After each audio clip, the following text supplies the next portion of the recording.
अब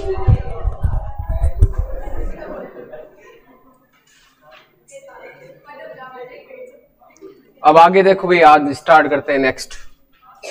कल लास्ट में हमने इसमें जो पशु औषधियों और इसके उपयोग पढ़ रहे थे, तो इसके अंदर हमने टोटल 3 टाइप की पढ़ ली थी, है ना। 4, चौथा बताया ही था, सीट मैंने लिखवाया नहीं था। 3 तो लिख लिए थे उसमें कंप्लीट हमने। सबसे पहले लिखा था हमने एंटीसेप्टिक लिखा था, एंटीसेप्टिक। और इस एंटीसेप्टिक औषधियों का उपयोग ध्यान में रखना बाहरी भागों के लिए करते हैं, और ये जीवाणु के संक्रमण को रोकती है या फिर उनकी वृद्धि को रोकेगी, लेकिन उनको पूर्ण रूप से नष्ट नहीं करती है। और याद रखने का जो तरीका पढ़ा था हमने, वो बोडिलाल आयो, बो से बोरिक अम्ल, बोडी डी का मतलब डिटोल, और उसके बाद में बॉडी लाल, लाल का मतलब लाल दवा या पोविडिन, पोविडिन के साथ में आयोडीन, याद हो जाएगा ये तो। और एक हमने याद रखा था इसमें एथिल एल्कोहल। फिर नेक्स्ट सेकेंड नंबर था यहाँ पे डिसइंफेक्टेंट, मतलब प्रति संक्रामक औषधियां, जिसको रोगाणुनाशक या जीवाणुनाशक भी तो कह सकते हैं। ये औषधियां ध्यान में रखना, रोगाणु या फिर जीवाणु होते हैं, उनको नष्ट करने का भी कार्य करते हैं, और इनको शरीर के बाहरी भागों पर काम में लिया जाता है। अब इसके अंदर देखो हमने लिखा था भी फिर चुनो लायो, फिर का मतलब फिनोल और फिनाइल हो जाएगा। फिनोल का नाम क्या होता है यहाँ पे, कार्बोलिक अम्ल, चूना, और लाया का मतलब लाइजोल। फिर थर्ड नंबर था एंटीबायोटिक्स, जो प्रतिजैविक औषधियां कहते हैं।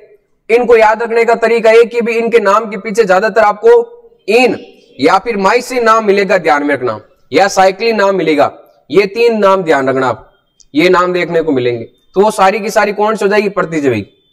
ये रोगाणु की वृद्धि को रोककर उनको नष्ट भी करती है, और इनको शरीर के भीतर इनका उपयोग किया जाता है, या तो इंजेक्शन के द्वारा या टेबलेट्स के थ्रू इनको लिया जाएगा, ध्यान रखना। तो ये 3 टाइप की हमने पढ़ी थी। 4 नंबर जो हमने 4th नंबर पढ़ा था यहां पर, वो पढ़ा था रेचक, या इसको विरेचक कहते हैं। ये ध्यान में रखना, पशु के अंदर कब्ज है, उस कब्ज को दूर करने का कार्य करती है। तो इसके अंदर हमने टोटल 3 टाइप पढ़े थे। रेचक कितने टाइप का होता है, 3। हल्का रेचक, मध्यम रेचक, और एक कौन सा होता है, भारी रेचक। हल्का रेचक है तो उसको हम क्या खिलाएंगे भाई, इसबगुल और एक हरा चारा। मध्यम वर्ग के लोग आलसी होते हैं, आलसी मतलब अलसी का तेल, इसीलिए वो आलसी होते हैं, तो वो क्या बनाते हैं, मैगी। मैगी मतलब MgSO4, और उस मैगी में रेड कलर का सॉस डालते हैं, ठीक है ना। रेड से क्या हो जाएगा, अरंडी का तेल, और सॉस से क्या हो जाएगा यहाँ पे Na2SO4, सोडियम सल्फेट। ये सारे के सारे किस्म आएंगे आपके मध्यम रेचक के अंदर, औषधि आएगी सारी, ध्यान रखना। भारी रेचक के अंदर हमने पढ़ा था यहाँ पर भी, भारी रेचक मतलब अगर कब्ज है, उसको 3-4 दिन हो गए, भैंस ने पोटा नहीं किया है, तो वो किसके अंदर आएगा, भारी रेचक के अंदर। भारी रेचक को याद करने का तरीका हमने पढ़ा था, बेरी काले रंग की क्रेटा, बेरी या मेरी, बेरी काले रंग की क्रेटा मतलब बेरियम क्लोराइड, और क्रेटा का मतलब हो जाएगा यहाँ पे क्रोटन का तेल, इसको हम यहाँ पे जमाल गोटा भी कहते हैं, और भैंस ने क्या, पोटा। ये आपको याद रखना है, ठीक है ना। तो इसके अंदर बेरियम क्लोराइड और क्रोटन का तेल, क्रोटन का तेल, ये किसके अंदर आएंगे, यहाँ पे भारी रेचक के अंदर ये औषधियां काम में ली जाती, याद रहेगा। लिखना शुरू करें। तो रेचक के अंदर ये लिखा या नहीं लिखा, यहां तक पहले नहीं लिखा, ये लाइन सबने लिख ली ना, ठीक है। आगे इसी के अंदर आप लिखो, रेचक 3 प्रकार का होता है।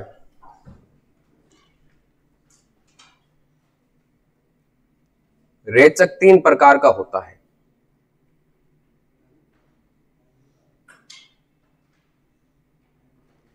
तीन प्रकार का होता है। सबसे पहला आप इसमें लिखना हल्का रेचक,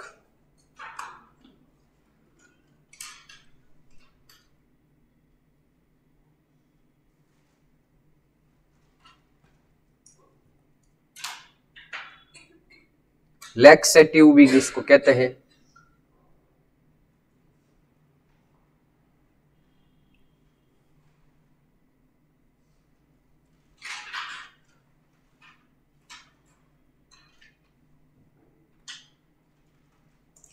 इन दवाओं से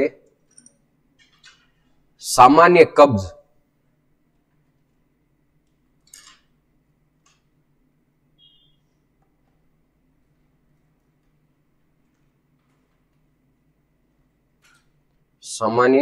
कब्ज दूर होती है।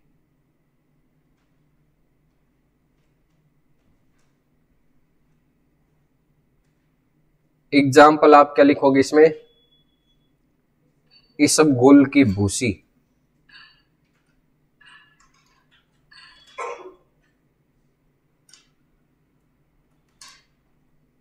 और एक हरा चारा,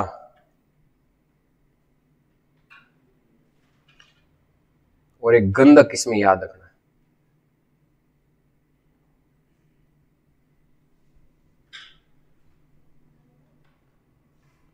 गंधक पाउडर आता है, ये सल्फर टाइप का, सल्फर को कहते हैं। हल्का रेचक,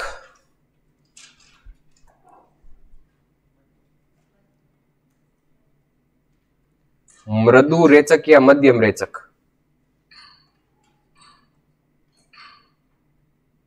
सिंपल परगेटिव,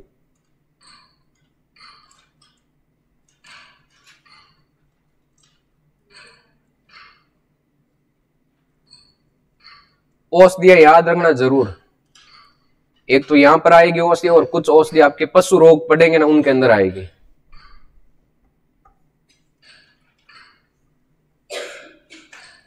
ये दवाइयां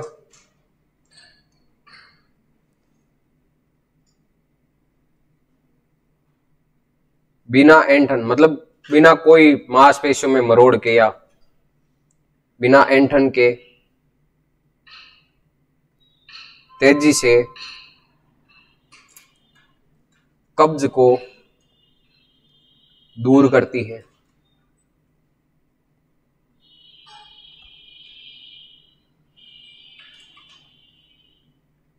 इनसे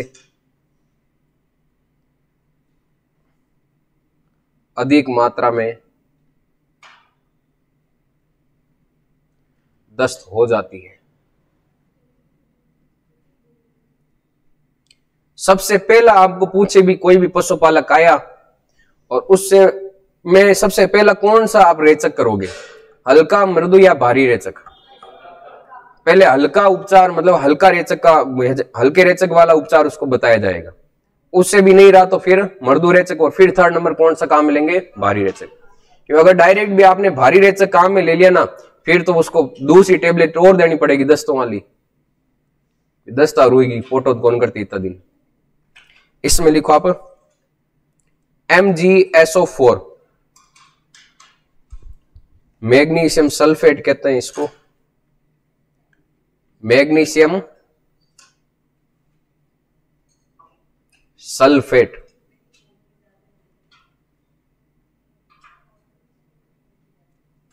मैग्नीशियम सल्फेट। एक होता है Na2SO4, sodium sulphate, sodium sulphate. 100 से याद रखा था इसको, सोडियम सल्फेट को।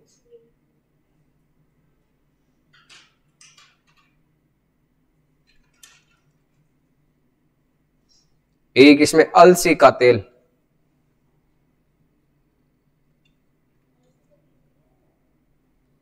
और एक अरंडी का तेल।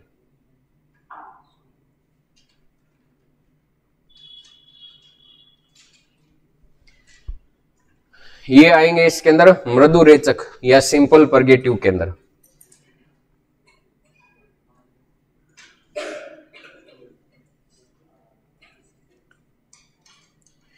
फिर अगला जो थर्ड नंबर है वो है तीव्र रेचक या भारी रेचक।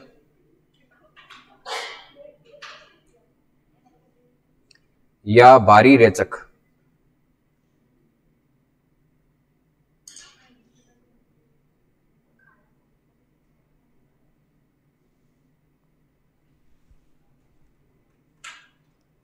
कई बार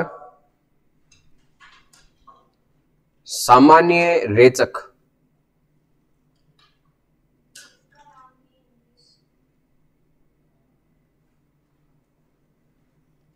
हेवी या फास्ट कह दो आप इसको, परगेटिव।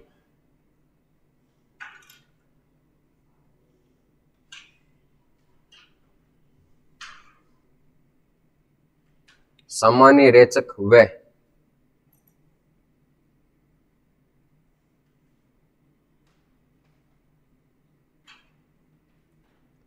मृदु रेचक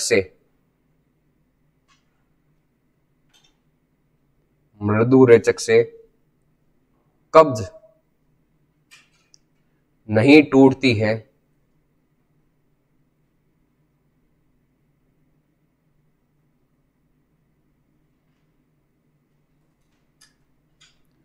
तो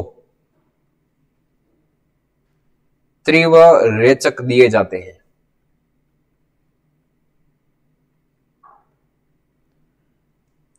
ये रेचक का मतलब भी है औषधियां जो कब्ज के अंदर दी जाती है।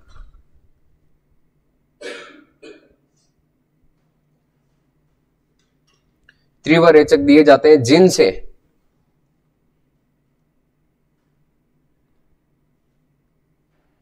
तेज दस्त हो जाती है,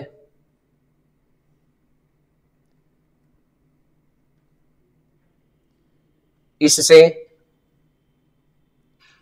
कई बार डिहाइड्रेशन, क्या होता है डिहाइड्रेशन? पानी की कमी,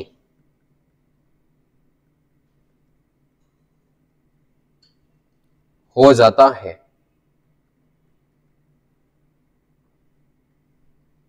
एग्जाम्पल लिख लेना इसमें, क्रोटन का तेल,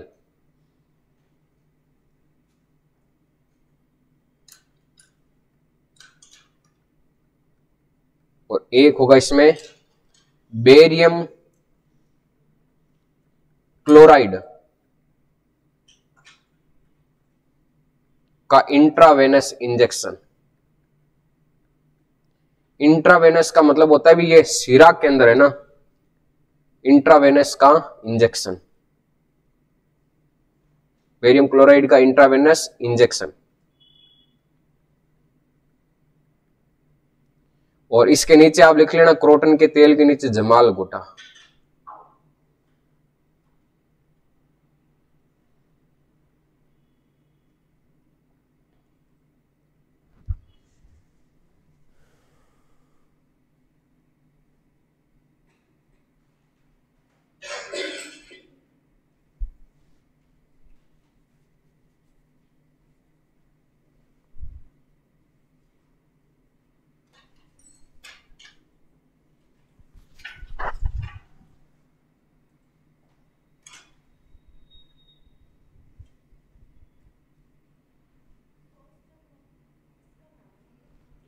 क्रोटन के तेल का नाम है ये।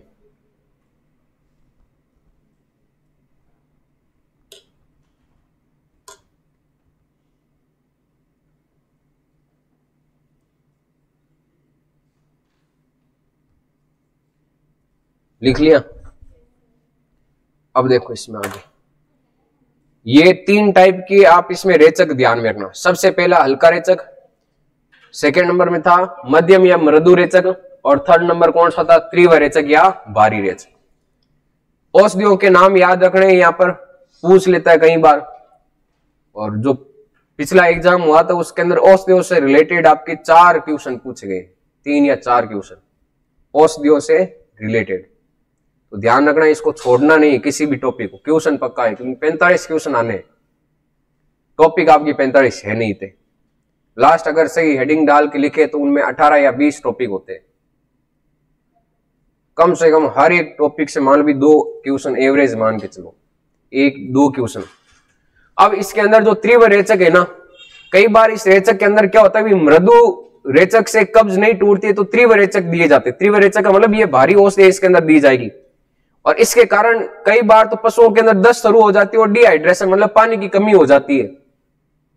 तो ज्यादा डोज नहीं देनी है, ध्यान रखना। ज्यादा डोज से क्या हो सकता है, अगर मान भी आपके मृदु रेचक है और मृदु रेचक वाली हमें यहाँ पे उनका मृदु रेचक का भी हेवी डोज दे रहे तो भी उनके अंदर दस्त शुरू हो सकती है। तो उनकी एक ध्यान में रखना, यहां पर ज्यादा अमाउंट के अंदर नहीं देना है। तो इनके अंदर एक तो औषधि ध्यान रखो आप, और औषधियों के साथ में ध्यान में रखना भी है औषधि किस टाइप की है, हल्के रेचक की है या मध्यम रेचक की है या फिर भारी रेचक की है, वो साथ में आपको ध्यान रखना है इसके अंदर। चले आगे। नेक्स्ट अगला है इसके अंदर, कितने हो गए टोटल? 5। अच्छा वो कल वाला ही आज लिखा है ना। नेक्स्ट लिखो आप, ये लिख लिया ना सबने? 5 नंबर। 5 नंबर है स्तंभक,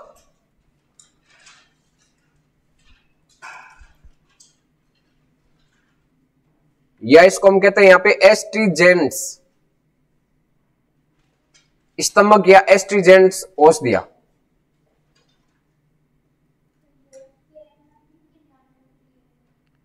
ये नॉर्मली सभी जानवरों के लिए काम में ली जाएगी। नॉर्मली आपको इनके पहली बात तो ये नहीं पूछेगा किस जानवर के लिए, वो रोगों के अंदर अलग से पढ़ लेंगे वहां पर, लेकिन सामान्यतः ये सभी पशुओं के लिए औषधियां काम में आएगी। गाय, भैंस, बकरी हो चाहे भेड़ हो, क्योंकि कब्ज है वो सब के अंदर होगी, ध्यान रखना। और जीवाणु है, घाव है, सब के अंदर बनेगा। अब पोविडीन है जैसे की, तो उस घाव बनने पर सबके लिए काम में ले सकते हैं। मानव भी तो काम में ही लेता है पोविडीन। सामान्यतः ये सब पशुओं के लिए काम में लेंगे, ध्यान रखना। और स्पेशल रूप से कोई औषधि होगी तो वो हम पशु रोग के अंदर पढ़ेंगे, वहां पे वो रोगों के अंदर अलग से पढ़ेंगे वहां पर। सामान्यतः ये आपके औषधियां काम में ली जाएगी सबके लिए। कब्ज हो रखी है तो सामान्यतः ये आपके, अगर मान लो भी भारी कब्ज है तो इसके अंदर प्रोटीन का तेल ही सबके अंदर काम में लिया जाएगा, या बेरियम क्लोराइड का इंजेक्शन लगाएंगे। अब देखो स्तंभक या एस्ट्रीजेंट्स औषधियां, ये सामान्यतः औषधियां ध्यान में रखना किस समय काम में आती है।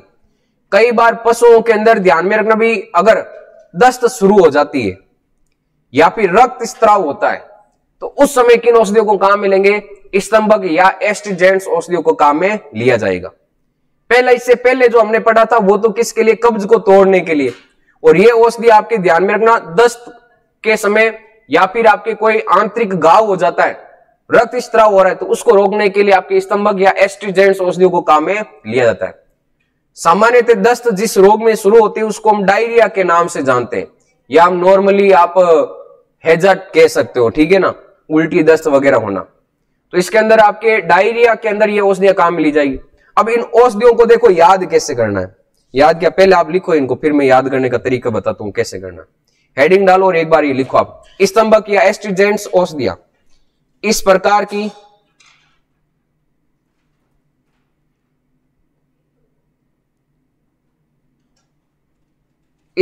की औषधियां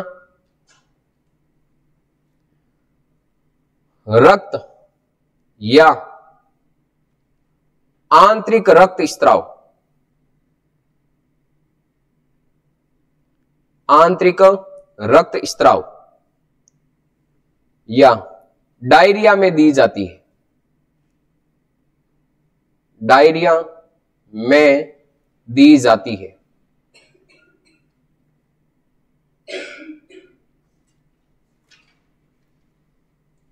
ये द्रव के बहाव को रोकती है, द्रव के बहाव को रोकती है।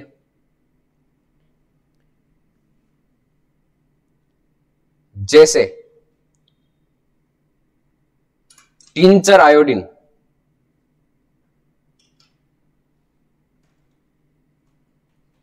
व फिटकरी,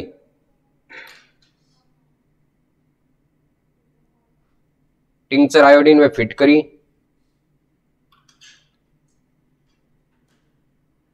बाह्य स्तंभक के रूप में।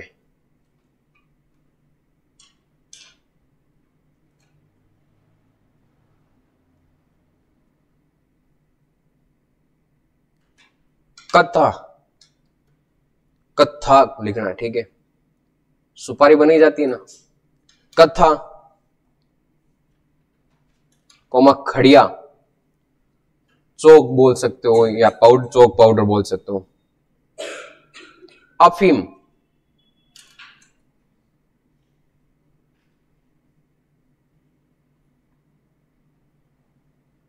आंतरिक स्तंभक,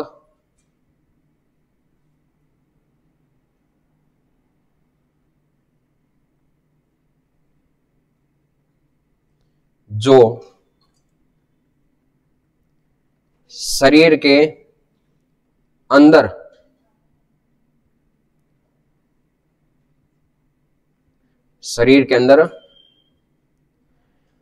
रक्त वाहिनियों के संकुचन को कम करके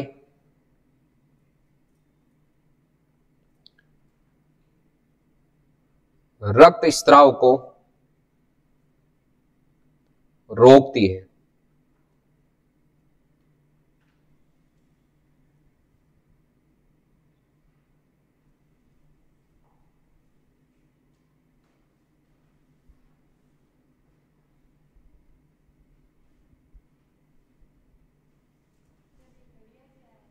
खड़िया चौक पाउडर बोल सकते हो या चौक बोल सकते हो, चौक को खड़िया कहते हैं।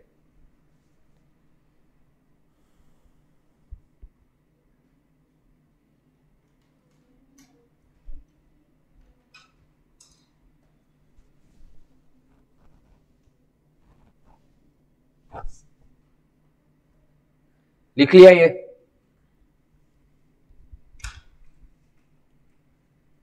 अब देखो याद कैसे करना है इनको। हेडिंग डाल रखी है हमने यहां पे स्तंभक या एस्ट्रीजेंट्स, ये हेडिंग डाल रखी है ना। आपको पूछा जाए यहां पर कि हमारे समाज के जो स्तंभ होते हैं, समाज के स्तंभ, स्तंभ का मतलब कहते हैं ना भी ये हमारे परिवार के स्तंभ है, ये समाज के स्तंभ है या पिलर है हमारे। स्तंभ का मतलब सहारा देने वाले या सपोर्ट करने वाले। तो हमेशा जो स्तंभ होंगे ना वो हमेशा अच्छे लोग होंगे। कौन से लोग होंगे? अच्छे लोग होंगे। और अच्छे लोगों को हम क्या कहते हैं? जेंटलमैन कहते हैं ना। क्या कहते हैं? जेंटलमैन। तो अच्छे लोग होंगे उनको हम क्या कहते हैं? जेंटलमैन या जेंट्स कह दो आप, लोग को जेंट्स ही कहते हैं। तो वो अच्छे लोग है ना, वो ध्यान में रखना, क्लास में तो जेंटलमैन है, क्लास में कैसे हैं? जेंटलमैन। जेंटलमैन आगे पीछे कर दिया। जेंटलमैन क्लास में कैसे हैं? जेंटलमैन। लेकिन ध्यान में रखना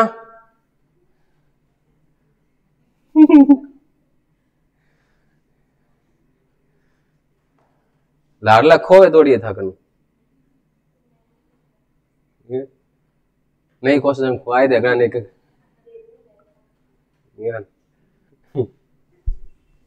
क्लास में अच्छे लोग हैं तो उनको हम क्या कहते हैं? जेंटलमैन या जेंट्स। वो क्लास में जो जेंटलमैन है ना, वो ध्यान में रखना, जब भी बाहर जाते हैं ना, जब भी बाहर जाते हैं तो बाहर जाएंगे तो अपने साथ में ध्यान में रखना टिफिन ले जाएंगे। क्या ले जाएंगे? टिफिन। जब भी बाहर जाएंगे जेंटलमैन क्लास से तो हमेशा अपने साथ में क्या ले जाएंगे? टिफिन। अब ध्यान में रखना यहां पर अच्छे लोग हैं, जेंट्स उनको या जेंटलमैन कहते हैं। क्लास से बाहर, बाहर का मतलब बाह्य स्तंभक। स्तंभक दो टाइप का होगा, एक तो आंतरिक स्तंभक और एक कौन सा होगा? बाह्य स्तंभक। बाह्य स्तंभक का मतलब है जब शरीर से बाहर रक्तस्राव हो रहा है, शरीर की त्वचा पर अगर कोई रक्तस्राव हो रहा है तो वो कौन सा होगा? बाह्य स्तंभक। और अंदर से कोई रुधिर वाहिनी क्षतिग्रस्त हो गई है तो वो आपके कौन से स्तंभक होगा? आंतरिक स्तंभक होगा। ठीक है ना। तो अगर बाह्य स्तंभक है तो उस समय हम टिंचर, आयोडीन और फिटकरी काम में लेंगे, और सॉरी बाह्य स्तंभक में। और आंतरिक स्तंभक के अंदर कत्था, खड़िया और क्या काम में लेंगे? अफीम। तो बाहर है, बाहर जाते हैं तो अपने साथ में क्या ले जाते हैं? टिफिन। टी से क्या हो जाएगा यहाँ पे? टिंचर, आयोडीन, और फी से क्या हो जाएगा? फिटकरी। जेंटलमैन लोग हैं। अब ध्यान में रखना अच्छे लोग जेंटलमैन है तो इसे याद रख सकते हो आप यहाँ पे क्या? एस्ट्रीजेंट्स। एस्ट्रीजेंट्स। और एस्ट्रीजेंट्स में बाहर जाएंगे, बाहर का मतलब बाह्य स्तंभक, और टिफिन का मतलब हो जाएगा टिंचर, आयोडीन, और फी का मतलब हो जाएगा फिटकरी। तो एस्ट्रीजेंट्स या स्तंभक कितने टाइप का हो गया? दो, बाहरी स्तंभक और एक कौन सा यहाँ पे? आंतरिक। और ये टिफिन तो ले जाते हैं। और ध्यान में रखना जब इनको क्लास में खड़ा किया जाता है, क्लास के अंदर खड़ा किया जाता है तो ये अंदर खड़े खड़े क्या करते हैं? कथा करते हैं। अंदर खड़े खड़े क्या करते हैं? कथा। जेंटलमैन है, कथा करेंगे और क्या करेंगे? आपकी तरह बातचीत थोड़ी करेंगे। या फिर कथा करने के साथ में जेंटलमैन है इसलिए अफीम भी तो खाते हैं। क्या खाते हैं? अफीम। क्लास के अंदर खड़ा किया जाता है। अंदर का मतलब क्या हो जाएगा? आंतरिक स्तंभक। खड़े खड़े का मतलब क्या हो जाएगा? खड़िया। और कथा करते हैं मतलब कथा, और साथ में क्या खाते हैं, अफीम खाते हैं, तो वो आपके कौन सा हो जाएगा यहाँ पे आंतरिक स्तंभक। ये मान लो आपको यहां पर इसको अब पूछे, आपको पूछे भी स्तंभक कितने टाइप का बताओ, 2 टाइप का। पहली बात तो स्तंभक का कार्य क्या होता है, ये या तो रक्तस्राव को रोकेंगे या फिर दस्त को रोकने का कार्य करेंगे। तो ध्यान में रखना स्तंभक 2 टाइप का, एक तो बाह्य स्तंभक और एक कौन सा हो जाएगा यहाँ पे आंतरिक स्तंभक। अब ये जो स्तंभक है ना इसको एस्ट्रीजेंट्स कहते हैं, क्या कहते हैं, एस्ट्रीजेंट्स। तो आप अच्छे जेंट से याद रख सकते हो इसको। अब बाह्य स्तंभक मतलब बाहर जाते हैं तो अपने साथ में टिफिन ले जाते, टी का मतलब क्या हो जाएगा यहाँ पे टिंचर आयोडीन, क्या होता है यहाँ पे टिंचर आयोडीन। और इसके अलावा ध्यान में रखना फीस का मतलब हो जाएगा फिटकरी, क्या हो जाएगा फिटकरी। और आंतरिक स्तंभक जब उनको क्लास के अंदर खड़ा किया जाता है तो ध्यान में रखना खड़ा करने का मतलब या खड़े खड़े का मतलब खड़िया, खड़ा करते हैं तो वो कथा करते हैं और कथा करते हैं तो साथ में क्या खाते हैं, अफीम खाते हैं। तो वो कौन सा स्तंभक हो जाएगा, आंतरिक स्तंभक हो जाएगा।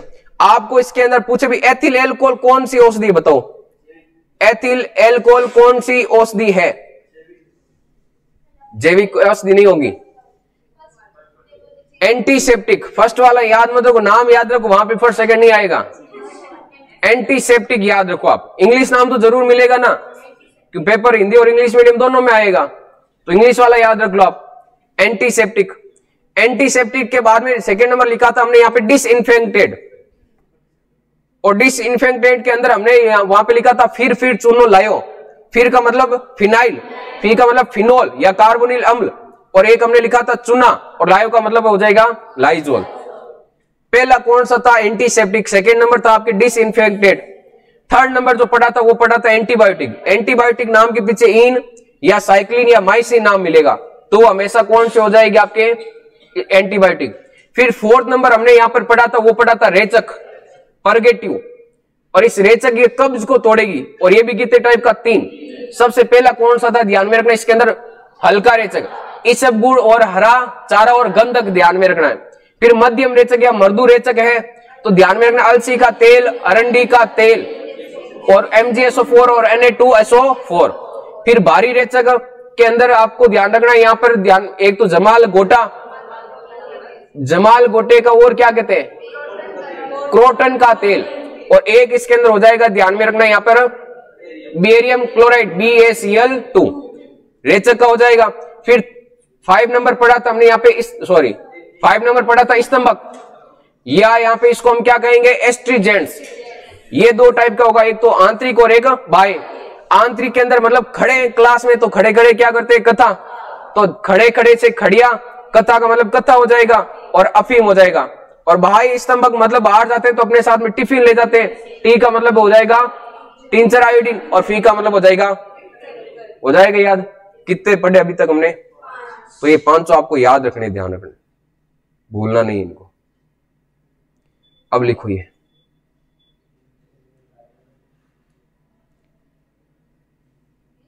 लिख लिया सबने,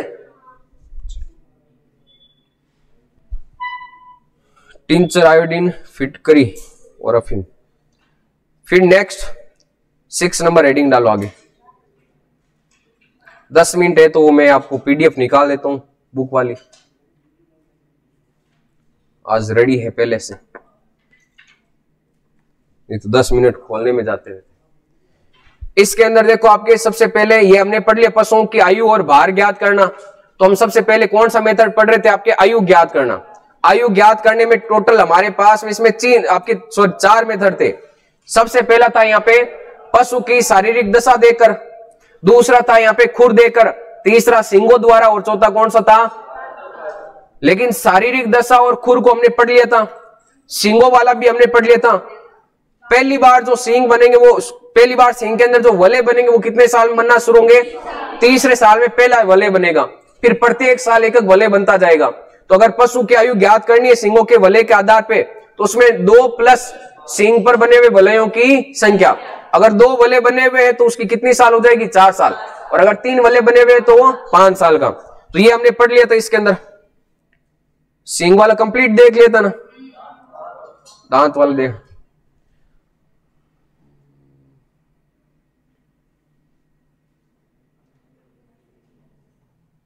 अब देखो इसमें सबसे पहले अगर दांतों के बारे में बात करें,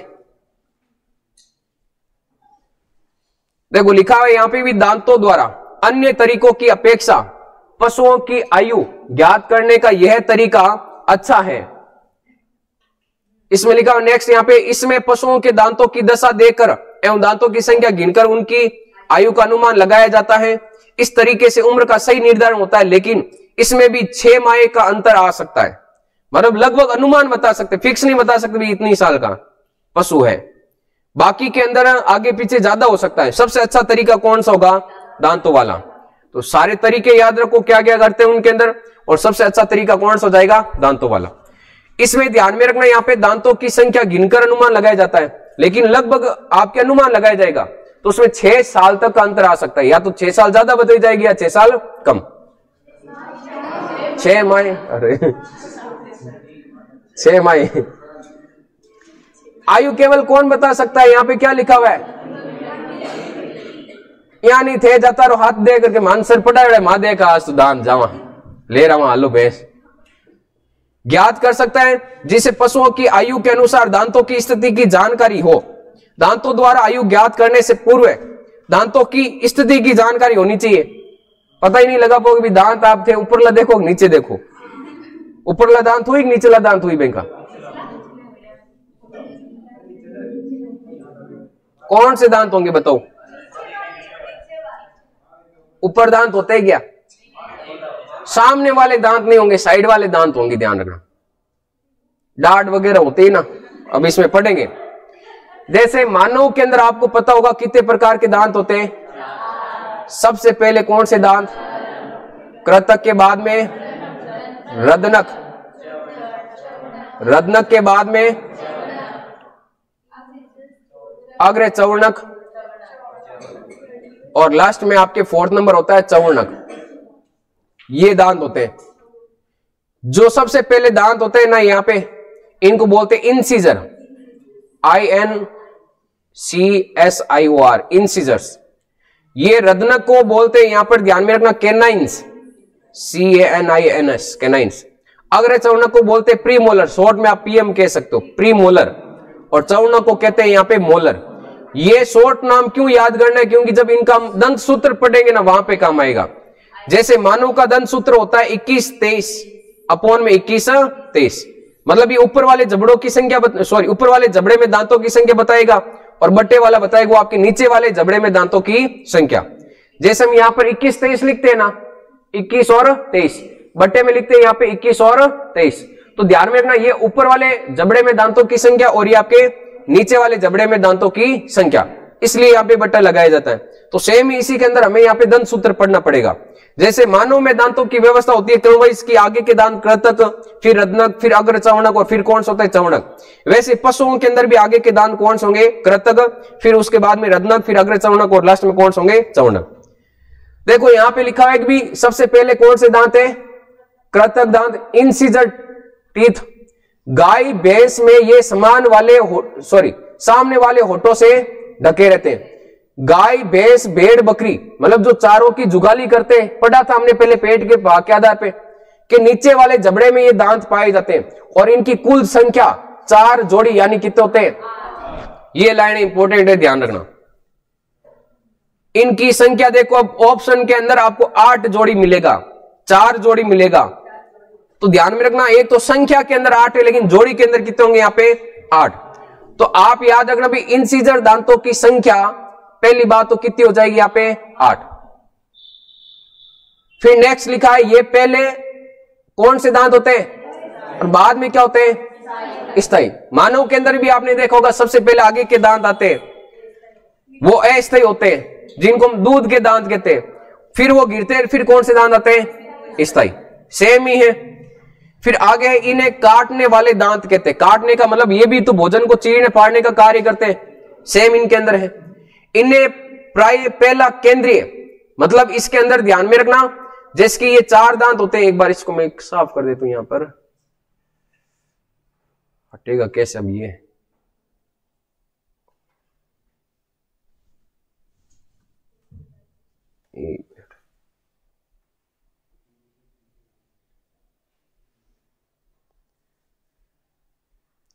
देखो इसमें लिखा है यहां पे कि ये पहले स्थायी और बाद में स्थायी होते हैं, इन्हें काटने वाले दांत कहते हैं। जैसे ये है ना यहां पर सामने आपके 4 दांत, तो आप देखोगे ये पहला जोड़ा, फिर ये आपके दूसरा जोड़ा, फिर ये नेक्स्ट तीसरा जोड़ा, और ये कौन सा हो जाएगा? चौथा जोड़ा। अब इनमें है यहां पर कि इनकी संख्या कुल 8 होती है, इन्हें काटने वाले दांत कहते हैं। पहला जो बीच वाला जोड़ा इसको हम सेंट्रल या केंद्रीय कहते हैं, ये कौन सा हो जाएगा? सेंट्रल, मतलब बीच में ना। दूसरा जो आपके होगा ये आपके मिडिल, बीच में तो है। तीसरा हो जाएगा लेटरल, ये 3rd नंबर जोड़ा, तीसरा है ना यहां पर, ये लेटरल। और चौथा आपके होगा कॉर्नर, मतलब कोने के अंदर। सबसे पहले दांत हैं वो कर्तक दांत होते हैं, संख्या में कितने होते हैं? 8। या जोड़ी का पूछे तो कितने जोड़ी हो जाएंगे? 4 जोड़ी। स्टार्टिंग के जो सामने के 2 दांत होंगे पहली जोड़ी के दांत, उसको हम क्या कहेंगे? यहां पे सेंट्रल, मतलब बीच में ही तो है। फिर 2nd नंबर यहां पर ध्यान में रखना, दूसरा जोड़ा बीच में होगा, उसको हम मिडल। फिर 3rd नंबर कौन सा हो जाएगा? लेटरल। और फिर कौन सा हो जाएगा? कॉर्नर। रह जाएगा ये याद हो जाएगा। इसको याद करो तो सीधा आप CMLC, सेंट्रल, मिडल, लेटरल और कौन सा हो जाएगा? Corner, CMLC। अब इसमें दे रखा है यहां पे पहला ये नंबर लगा रखे, देखो यहां पर ये पहला जोड़ा, ये कौन सा हो जाएगा? दूसरा। फिर कौन सा हो जाएगा? तीसरा। और फिर कौन सा हो जाएगा? चौथा। फिर अगला है यहां पे ध्यान में रखना अग्र चवणक, और एक कौन सा यहां पे? चवणक, मतलब प्री मोलर, और एक कौन सा है? मोलर। पशु के मुख में दोनों, मतलब दाईं और बाईं ओर के जबड़ों में ऊपर तथा नीचे, क्या आपको पूछे इसमें कि जो हमारे पास में कृतक दांत होते हैं, क्या वो ऊपर और नीचे दोनों तरफ होंगे? क्या ऊपर वाले जबड़े में और नीचे वाले में, या सिर्फ नीचे वाले जबड़े में होंगे? नीचे वाले जबड़े में संख्या बताई गई थी। अब इसमें दे रखा है यहां पे ये पशु के दोनों ओर, मतलब दाईं और बाईं ओर के जबड़ों में ऊपर तथा नीचे, ऊपर भी होंगे और नीचे भी होंगे। फिर नेक्स्ट चौड़ी सतह वाले, आप देखना आपकी स्टार्टिंग के जो दांत है ना हमारे मुंह के अंदर, फिर आपके ऐसे है, फिर जैसे जैसे धीरे धीरे पीछे जाएंगे ना, वो दांतों का आपकी शेप इस टाइप का होता जाएगा चेंज, और एक टाइप ऐसा आएगा वो दांत ऐसे हो जाएंगे। लास्ट में हमारे सामने के दांत होते हैं वो एकदम फ्लैट होते हैं, अरे इसमें क्या हो रहा है, ऐसे रहेंगे। फिर धीरे धीरे पीछे जाएंगे तो वो दांत इस प्रकार नुकीले होते हैं, और फिर दांत आपके फ्लैट होते जाते हैं ऐसे। हमारे अंदर सेम ही तो होता है यही क्रम। सेम यहां पे कह रहा है कि आपके ऊपर वाले जबड़े और नीचे वाले जबड़े में तो होते हैं, लेकिन इनकी संख्या 6 डाढ़ पाई जाती है। डाढ़ ही तो क्या मापा, जिन्हें संयुक्त रूप से क्या कहते हैं यहां पे? कपोल दांत। कपोल दांत, कपोल दांत के अंदर अग्र चवणक भी आएगा और एक कौन सा आएगा? चवणक। इन दोनों को मिलाकर कौन से दांत कहेंगे? कपोल दांत। संख्या कितनी होगी यहां पे? 6। ध्यान में रखना दोनों जबड़ों के अंदर होगा और दोनों तरफ दाईं और बाईं ओर पाए जाएंगे। इनमें से पहले 3 डाडों को हम क्या कहते हैं यहां पे? अग्र चवणक। टोटल 6 होते हैं। सबसे पहले कृतक कितने होते हैं संख्या में? 8। रत्नक को एक बार छोड़ो, उसके बाद में अग्र चवणक कितने? 3, और चवणक भी कितने होंगे यहां पर? 3 होंगे ना। फिर नेक्स्ट दे रखा है यहां पे 3 डाडों को अग्र चवणक तथा शेष 3 को हम क्या कहते हैं यहां पे? चवणक कहते हैं। अब ये 3 कैसे होंगे? डेढ़ रहेंगे क्या? टोटल संख्या 12, अग्र चवणक भी 6 और चवणक भी कितने? 6। तो इसका मतलब 3 अग्र चवणक तो इस साइड में और 3 इस साइड में। अब आगे ध्यान रखना यहां पे इनमें से पहले 3 डाडों को अग्र चवणक तथा शेष को 3 को क्या कहते हैं? चवणक या मोलर कहा जाता है। अग्र चवणक को हम क्या कहते हैं यहां पे? प्री मोलर कहते हैं। आगे वाले दाढ़ छोटे और पीछे वाले दाढ़ क्या होते हैं? बड़े होते हैं। अर्थात पहला अग्र चवणक सबसे छोटा और अंतिम चवणक क्या होगा? सबसे बड़ा।